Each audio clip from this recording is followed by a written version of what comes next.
Follow news channel द्वारा conclave आयोजित किया गया था कि एक महिला ज्योत्सना केरकेट्टा द्वारा अभद्र भाषा का उपयोग करके एक जो हमारे आदर्श गुरु द्रोणाचार्य हैं उनके खिलाफ अपशब्द का उपयोग किया और उनको गाली देते हुए उनके बारे में बहुत उल्टा सीधा बोला। जिस भाई गजब हो गया भाई, बवंडर हो गया। 30 सेकंड किसी के ऊपर में टिप्पा टिप्पणी करना ज्योत्सना केरकेट्टा को पड़ा भारी। भाई क्यों भारी पड़ा? क्योंकि जब आप लोगों को पता ही होगा कि 2 दिन पहले था फॉलो अप के मतलब जो मंच था उसमें लाइव सेशन चल रहा था, उसके दौरान ज्योत्सना केरकेट्टा ने गुरु द्रोणाचार्य के ऊपर में जिस शब्द का प्रयोग किए थे उस शब्द से मतलब हिंदू धर्म के मानने वाले जितने भी व्यक्ति उनको बहुत बड़ा आहत लगा और उन लोगों ने ज्योत्सना केरकेट्टा ने उसमें मतलब रिटर्न आके एक माफीनामा वीडियो भी बनाई।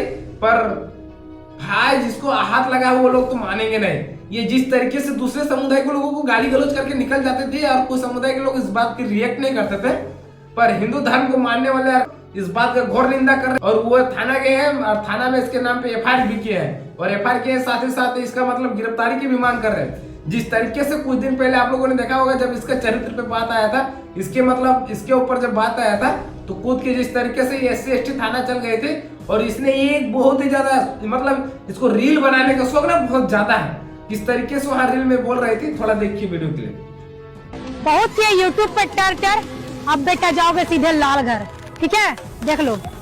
तो भाई देख लिया ना, तो अब इसका ये जब इसका अपना चरित्र पे बात आया था तब इसका बात है। अब गुरु द्रोणाचार्य के ऊपर में जब टिप्पा टिप्पणी की तो अब इसके लेके जिस तरीके इसके ऊपर केस किया है तो थोड़ा जो भी उनका मतलब आज जो मैटर हुआ है वो थोड़ा वीडियो देखिए, उसके बाद ही आपको पता चलेगा।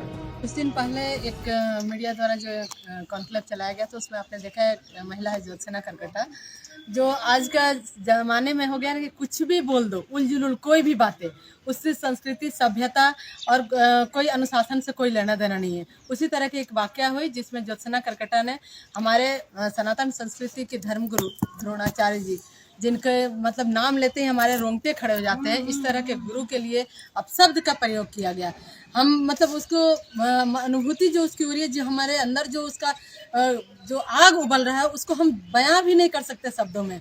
हमारे आप रोंगटे को देख सकते हैं, हमारे जहन को, हमारे दिल को आप देख सकते हैं कि हम कितना दर्द में हम लोग इस चीज़ को महसूस कर रहे हैं कि आप हमें गाली दीजिए वो फिर भी चलता है, आप उस गुरु को गाली दे रहे हैं जिनके वजह से आज हमारी संस्कृति और सभ्यता पूरे विश्व में, हम विश्व में विश्व गुरु बने हुए हैं, विश्व को हम पाठ पढ़ा रहे हैं और हमारे गुरुओं को आप गाली दे रहे हैं। ये कहाँ की संस्कृति है? उसके खिलाफ हम लोग आज FIR करें और हम सरकार से, हम प्रशासन से आग्रह करते हैं कि उस महिला को उसको गिरफ्तार कर और जल्द से जल्द उसको इस करने की सजा मिलनी चाहिए और नहीं मिलेगा तो हम पूरे झारखंड में इसके लिए आंदोलन छेड़ेंगे। हमारा वादा है। कुमुझा जी मैडम, आवेदन आपने किया है जी। क्या कारण रहा जो आपको? कारण ये रहा कि दिनांक 10/12/2025 को एक फॉलो न्यूज़ चैनल द्वारा कॉन्क्लेव आयोजित किया गया था। उस कॉन्क्लेव में लाइव चल रहा था फेसबुक के द्वारा। मैंने देखा कि एक महिला ज्योत्सना केरकेट्टा द्वारा अभद्र भाषा का उपयोग करके एक जो हमारे आदर्श गुरु द्रोणाचार्य हैं उनके खिलाफ अपशब्द का उपयोग किया और उनको गाली देते हुए उनके बारे में बहुत उल्टा सीधा बोला, जिस कारण एक हम लोग के समुदाय में एक हम लोगों को थोड़ा सा अंदर से आक्रोश है कि हम लोग आज तक किसी भी जाति को हम लोग आज तक ना गाली देते हैं, ना किसी का हम लोग खिलाफ जाते हैं। तो फिर आखिर हम लोग को क्यों गाली देगी या हमारे समुदाय को क्यों गाली देगी?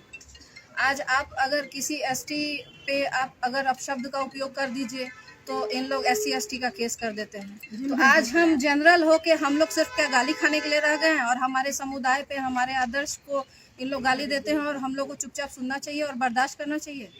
ये कहाँ तक उचित है? तो हम लोग को आगे आके कम से कम इस पे तो रोक लगाने के लिए हमको आगे आना चाहिए। मेरा नाम ज्योति आनंद हुआ, मैं रांची सिविल कोर्ट में अधिवक्ता हूँ। जैसे कि पता होगा आपको, पहले भी दीदी ने बताया कि फॉलोअप का कार्यक्रम था, उसमें एक महिला नेत्री है, उन्होंने गुरु द्रोणाचार्य के बारे में कुछ अपशब्द कहे हैं। तो मुझे लगता है कि ये केवल हमारे जो सनातन के गुरु हैं, जिससे गुरु और शिष्य का रिश्ता जाना जाता है पूरे विश्व में, केवल उनको गाली नहीं, आज जो जितने भी शिक्षक हैं जो विभिन्न क्षेत्र में काम कर रहे हो जिसमें गुरु शिष्य की भूमिका हो, उस हर गुरु को गाली दिया गया है और उस गुरु के एहसान को भुलाया गया है जिस गुरु को महिला नेत्री के द्वारा द्रोणाचार्य जी को गाली दी गई थी।